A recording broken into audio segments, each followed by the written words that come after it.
Il y a quelques mois sur YouTube, j'ai découvert une nouvelle tendance, notamment aux États-Unis, qui semble intéresser beaucoup de gens, surtout les hommes. Le top 1%, partie du top 1%, le top 1%. Sur le papier, je pense qu'on est tous d'accord pour dire que un peu plus de réussite dans nos vies, ça ferait pas de mal. Imagine même, ne serait-ce qu'un instant, si on pouvait en obtenir dans plusieurs domaines de notre vie. La richesse de Warren Buffett, le physique de Michael B. Jordan, l'intelligence d'Andrew Huberman ou encore la célébrité de MrBeast. Tout ça en même temps pour faire de nous des super-héros. Malheureusement, quand on parle de succès, de réussite, d'atteindre ses objectifs, dans la plupart des cas, on oublie de parler des choses les plus importantes. Dans cette vidéo, j'ai décidé de te partager 5 choses que j'ai découvertes sur le succès durant plusieurs années à force de pratique, d'expérimentation et de quête, moi aussi de succès dans ma vie, parce que t'imagines bien, ça m'intéresse et aujourd'hui j'ai décidé de te les partager parce qu'on n'en parle jamais et qu'il y a de fortes chances que à cause de ça, t'aies du mal à t'en rapprocher. Si t'es allé jusque la 4e au collège et que t'as suivi des cours de physique-chimie, ce que je te souhaite quand même un minimum, tu connais probablement cette phrase de Lavoisier qui dit que rien ne se perd, rien ne se crée, tout se transforme. Maintenant, cette règle, cette loi, elle est valable en science, mais elle est aussi vraie dans la science du succès. Il y a pas longtemps, j'ai rencontré Paul, qui est combattant de MMA et qui est devenu champion de France amateur il y a pas longtemps, et j'ai eu l'occasion et la chance de discuter avec lui. Bon, de base, on avait fait un interview, mais j'ai perdu les rushs, tant pis, mais dans celui-ci, je lui posais pas mal de questions, notamment concernant son quotidien, ses routines, etc. Et pour faire simple, Paul, il a un objectif, c'est d'atteindre l'UFC. En gros, il veut faire partie des 1% des meilleurs combattants du monde en MMA. Et pour ça, l'UFC en est un symbole royal. Une journée dans la vie de Paul, de ce que j'ai compris, ça ressemble à une morning routine un peu classique, méditation, petit-déj, etc. Ensuite, un bon entraînement de MMA, il mange, il fait sa petite sieste, il fait ses petits trucs. L'après-midi, deuxième séance de sport et ensuite, temps libre pour le reste de la soirée. Autrement dit, Paul l'a bien compris, s'il veut atteindre l'UFC, s'il veut faire partie du top 1%, il n'a pas le choix, il doit y consacrer énormément de temps parce que s'il ne fait pas, ses concurrents, eux, vont le faire. Ça pour moi, c'est un des premiers points qui a son importance. C'est qu'on te vend l'idée selon laquelle tu vas pouvoir faire partie du 1% des hommes physiquement, financièrement et même intellectuellement. Sauf que en réalité, au départ en tout cas, c'est quasiment impossible. Tu ne peux pas courir plusieurs chevaux à la fois. Tu es obligé de trouver the one thing, la chose dans laquelle tu veux devenir le meilleur et que tu vas tout faire pour. Et ensuite, par effet de halo, par exemple le MMA ou le football, bah tu vas devenir très riche, bah tu vas devenir très connu. Mais c'est seulement avec ça. En général, la plupart des gens qui ont beaucoup de succès dans leur vie, c'est des gens qui ont utilisé un seul véhicule, un seul moyen. Parce que oui, c'est logique, si tu passes énormément de temps dans quelque chose pour devenir le meilleur, ça signifie forcément délaisser d'autres choses. Tu peux pas devenir le meilleur chef d'entreprise et en même temps le meilleur papa. Ton temps, ton énergie est limitée et tu dois faire des sacrifices. Ce qui est marrant, c'est que ce phénomène, tu le retrouves dans le combat des cellules cancéreuses. De base, les techniques classiques qui étaient utilisées en chimio, dans ce genre de méthode, c'était d'attaquer les cellules cancéreuses pour faire en sorte de les tuer. Sauf que problème, on s'est rendu compte qu'en procédant de cette sorte, on ne faisait que les renforcer. En gros, tu les attaquais, il y en avait certaines les plus faibles qui mouraient, mais la plupart d'entre elles, elles se renforçaient par cette attaque et devenaient de plus en plus coriaces. Donc maintenant, on a trouvé une solution très maligne qui est de faire exactement la même chose, de les rendre fortes, de plus en plus fortes et en fait, de lui créer une faiblesse. Parce que quelqu'un, par exemple, qui devient extrêmement musclé, c'est quelqu'un qui a de fortes chances d'avoir moins de mobilité, moins fort en course. Et là, pour les cellules cancéreuses, c'est exactement la même chose. Tu les renforces très fortement à un endroit, tu crées une petite faiblesse, un petit talon d'Achille, et ensuite tu envoies ce que tu avais prévu depuis le début qui va directement les détruire. Tu crées une faiblesse. Il ne faut pas oublier que si tu deviens le meilleur dans un domaine, ça signifie forcément que dans d'autres, tu seras bien moins bon. Nassim Nicolas Taleb, dans son livre Signe Noir, oui je sais, encore lui, mais en même temps les gars, quand il y a des chefs-d'œuvre pareils, au bout d'un moment il faut commencer à les lire. Bref, il imagine un monde dans lequel il y a deux environnements. Le premier, qu'on appellera Mediocrista, qui est quelque chose d'assez stable, dans lequel il y a assez peu de signes noirs, d'éléments auxquels on n'avait pas pensé, qui étaient imprévisibles et qui amènent beaucoup de chaos. Et de l'autre côté, on a un autre monde, un autre environnement, qui est celui de l'Extremista, avec beaucoup de signes noirs, noir, beaucoup d'imprévisibilité et de volatilité. Maintenant, la plupart des domaines qui permettent d'obtenir un succès très important, tout ce qui est sportif de haut niveau, acteur, youtubeur, business, entrepreneuriat, chef d'entreprise, etc. c'est des environnements qui sont soumis à cette fameuse loi de l'extrémista. Autrement dit, c'est des endroits qui sont très inégalitaires et c'est le gagnant qui rafle tout. Alors que les autres, même ceux qui finissent 4-5e, ils ont juste le droit de prendre les petites miettes. Perso, un des exemples qui me parle le plus pour illustrer ça, c'est le football. Tu vois, la différence de niveau entre un gars qui joue en Ligue 1 et qui joue en National, à part les top players de Ligue 1, on va pas se mentir, elle n'est pas énorme. Les deux font partie au minimum du top 2-3% des meilleurs joueurs de France. Maintenant, la différence de salaire, de statut, de célébrité, elle est extrêmement grande. Le joueur de Ligue 1, plutôt très bien placé, il va gagner facile 100 000 € par mois, alors que le joueur de National, il va gagner 3 000 €, même pas, et il sera inconnu au bataillon. À ce propos, Taleb, lui, il propose clairement de s'orienter plutôt dans des environnements qui sont soumis aux règles du médiocristan, parce qu'il sait que, comme il y a moins de signes noirs, tu as plus de chances d'être stable et, entre guillemets, de réussir un minimum. Mais c'est évident que moi, personnellement, je n'ai pas envie. J'ai clairement envie d'être ce gars qui rafle tout, qui a le podium, qui a le gros butin, qui mange le gros trésor à 1 milliard de $, tu vois. Mais le problème avec ça, c'est que tu augmentes fortement tes chances d'échouer et tu laisses beaucoup plus de chances à la chance d'avoir un impact important. Le problème de ce genre d'environnement, c'est que tu peux pas faire de prédictions. Et donc, c'est complètement imprévisible. Et même si tu fournis tous les efforts nécessaires, il y a des moments où ça ne suffira pas. Une étude intitulée Why People Claim More Than They Actually Do a demandé à des gens d'estimer à peu près combien de travail est-ce qu'ils fournissaient en pourcentage par rapport aux autres. Résultat, on se rend compte que tout le monde a tendance à surestimer le travail qu'il fournit parce qu'on obtient en moyenne 140%, ce qui est évidemment impossible. Avec les couples, c'est exactement la même chose. 50% des hommes déclarent faire plus de la moitié des tâches ménagères alors que seulement 3% des femmes sont d'accord. Et c'est ainsi qu'on se retrouve avec des hommes qui disent qu'ils font à peu près 60% des tâches ménagères et des femmes qui disent en faire aussi 60 voire 70%. Tu l'auras compris, ils sont touchés par ce qu'on appelle le biais d'égocentrisme. Autrement dit, tu surestimes ta contribution, et ça vaut évidemment pour le travail et pour le succès, et tu sous-estimes fortement celle des autres. Ou d'autres facteurs comme par exemple la chance. Dans sa vidéo Is Success Luck or Hard Work, Veritasium il partage une étude hyper intéressante sur des joueurs de hockey. Imagine que tu interroges les 100 meilleurs joueurs de hockey aux États-Unis sur leur succès. Comment ça se fait qu'ils sont arrivés là? Comment ils ont fait pour être aussi forts? Et à mon avis, il y a de fortes chances qu'ils te répondent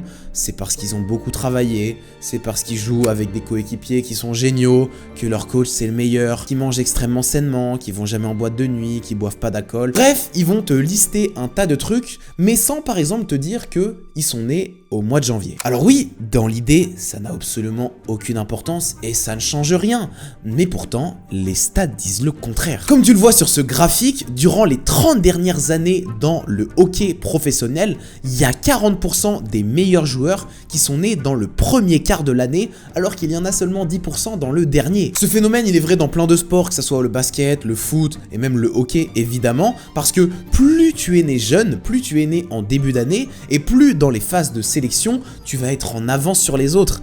Et dis-moi, à cet âge-là, ça a son importance dans la taille, dans les capacités, dans la vitesse, dans la puissance. Bref, il y a un impact assez fort. Personnellement, au football, j'étais grave en retard sur ma puberté et il y a, à mon avis, quelques chances pour que, à cause de ça, je n'ai pas atteint par exemple le top niveau, même si peut-être que même s'il n'y avait pas eu ça, je l'aurais pas atteint, on n'en sait rien, mais en tout cas, c'est certain que ça a joué. Dans sa fameuse vidéo sur le paradoxe du succès, à un moment, il prend le concours d'astronautes. A priori, il y a plus de 18 000 personnes qui veulent devenir astronautes, mais malheureusement, il y a seulement 11 personnes qui sont choisies. Après des calculs rapides, il s'est rendu compte que si tu attribué 95% de la note à juste est-ce que tu travailles beaucoup, est-ce que tu as les compétences expérience, est-ce que tu es intelligent et tout, et seulement 5% de part à la chance, ce qui reste assez faible, il s'est rendu compte que parmi les 11, si tu enlèves la chance, il y en a seulement 1,6 qui ferait partie des 11.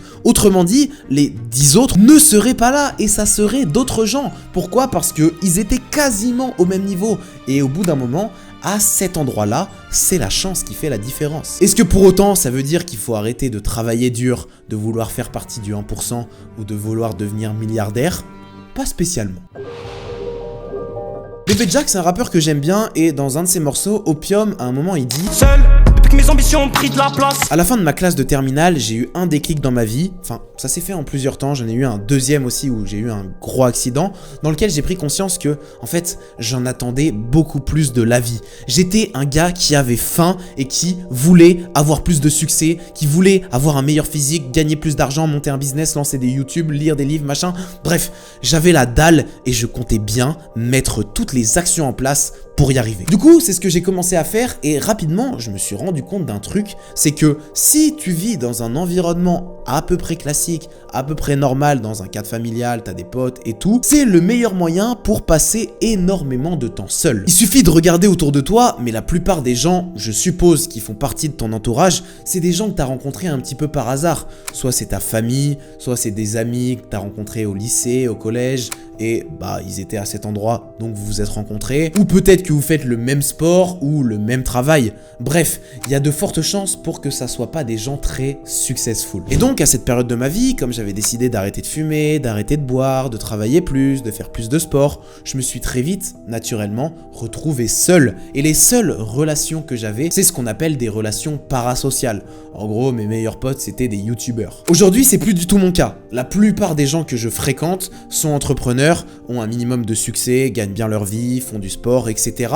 Mais il faut prendre conscience que c'est quelque chose qui a mis quand même pas mal de temps. Ça a mis environ 3 ans pour que là, je commence à côtoyer au quotidien des gens comme ça, mais ça se fait pas du jour au lendemain et c'est normal. Et c'est évident que l'ambition, que l'envie d'en avoir davantage, si c'est pas le cas de ton environnement, tu vas te retrouver un petit peu seul, tu vas te retrouver un petit peu isolé, et ça, on oublie assez souvent d'en parler, parce que ça fait partie du putain de processus, et c'est difficile les gars. Le week-end dernier, j'étais invité dans une villa d'influenceurs à Saint-Tropez par une agence, dans lequel, il y avait plein de créateurs, d'influenceurs qui se regroupent pour passer la semaine ensemble, créer du contenu, vivre. Bref, pour partager des moments un peu sympas et en même temps travailler si on peut. Perso, j'avais pas trop envie de rester longtemps pour pas mal de raisons, mais une des principales c'est cette ambition un peu grande qui fait que j'avais très vite envie de retourner dans mes routines, retourner au charbon.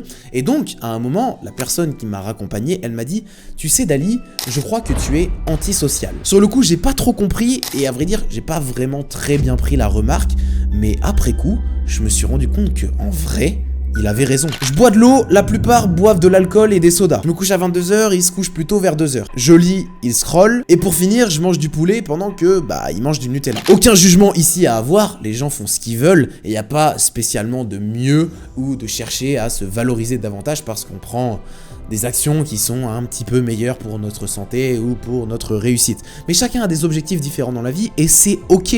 Mais ça, il faut l'accepter. Et il faut que tu comprennes que si tu as une ambition énorme, si tu veux faire partie du top 1%, tu vas être isolé. Tu vas te retrouver à devoir faire des sacrifices qui sont énormes. Et ça fait partie du jeu. Il faut que tu en sois conscient. J'aime bien ce truc de Mark Manson qui dit « Ça sert à rien de te demander qu'est-ce que tu veux faire de ta vie, demande-toi plutôt pourquoi est-ce que tu es prêt à en baver ? Pourquoi est-ce que tu veux souffrir ? Tu veux te battre. » C'est d'ailleurs pour ça que la communauté et avoir des gens qui sont plus forts que toi, par exemple à la muscu, dans le business, à tous les niveaux, c'est hyper important. Mais ça, on en reparlera un petit peu plus tard. Mark Manson, il a sorti une vidéo sur cette thématique qui est vraiment bien et que je vous recommande d'aller voir. Et à un moment, en fait, il s'amuse à reprendre les morning routines ou les habitudes un peu marrantes de gens qui sont extrêmement successful. Par exemple, lui, chaque matin, il avait l'habitude de se lever à 11h et de manger une barre chocolatée avec un petit Red Bull. Warren Buffett, lui, tous les matins, il a pour habitude d'aller au McDo et d'acheter tous les jours la même chose. Nikola Tesla, qui est un des plus grands inventeurs de ce monde, mais qui est resté puceau toute sa sa vie. On est tous victimes de ce que Taleb appelle l'illusion du corps d'athlète. Autrement dit, on se dit que si quelqu'un fait ça, c'est grâce à ça qu'il obtient de tels résultats. Alors certes, c'est un peu rassurant de se dire que ok, si je fais ça pendant 6 mois, normalement il y a de fortes chances que j'y arrive et que je réussisse. Mais c'est ça, toute la difficulté de l'entrepreneuriat, c'est que tu n'as, étant donné que tu fais partie de la loi de l'extrémista, aucune certitude. En vrai, moi le premier, je suis tombé plein de fois dans cette illusion et dans ce biais parce que je me disais, ok, si cette personne fait ça le matin, je vais faire exactement pareil parce que c'est quelqu'un qui a réussi et donc normalement, ça devrait m'aider. Il y a de fortes chances qu'il ait réfléchi pour faire ça, que ça soit intelligent, mais en fait, dans la plupart des cas, il y a très peu de gens qui conscientisent ce genre d'habitude. Ça n'a pas d'impact. Et tu pourrais avoir exactement la même journée qu'Elon Musk, tu n'auras jamais ces résultats, même si tu fais la même chose. Et c'est important d'en prendre conscience. Derrière ça, il se cache un biais qui est celui du monde juste. C'est de croire que si tu fournis tant d'efforts, tu vas obtenir tant de résultats. Mais dans la plupart des cas, c'est pas comme ça que ça marche. Le monde n'est pas juste. Le monde ne récompense pas forcément les gens les plus gentils, les gens les plus généreux, les gens qui travaillent le plus. Parce que, le monde n'est tout simplement pas juste. En fait, le problème de la réussite, c'est que c'est une équation, mais qui comporte plusieurs inconnus. Alors certes, plus on avance, plus on découvre des choses et plus on est capable de trouver une partie de cette équation, mais dans tous les cas, il y aura toujours des inconnus que tu ne pourras jamais découvrir. Bon, on arrive tranquillement à la fin de cette vidéo, mais je me vois pas trop vous laisser comme ça parce que je trouve que c'est un peu triste, hein. On a débunké 5 trucs en mode, bon le succès les gars, en fait c'est un petit peu galère et peut-être que toi, t'as pas trop envie de ça au final, mais j'ai quand même décidé de faire un petit mail, une petite newsletter sur les 5 choses que j'estime extrêmement importantes pour augmenter tes probabilités de faire partie de ce fameux top 1%. Il y a 5 petites lois, tu vas voir, elles sont très intéressantes et donc tu peux y accéder en bas de la description. C'était Dali, je compte sur toi pour en parler à tes amis, pour liker la vidéo et surtout pour t'abonner. Ciao.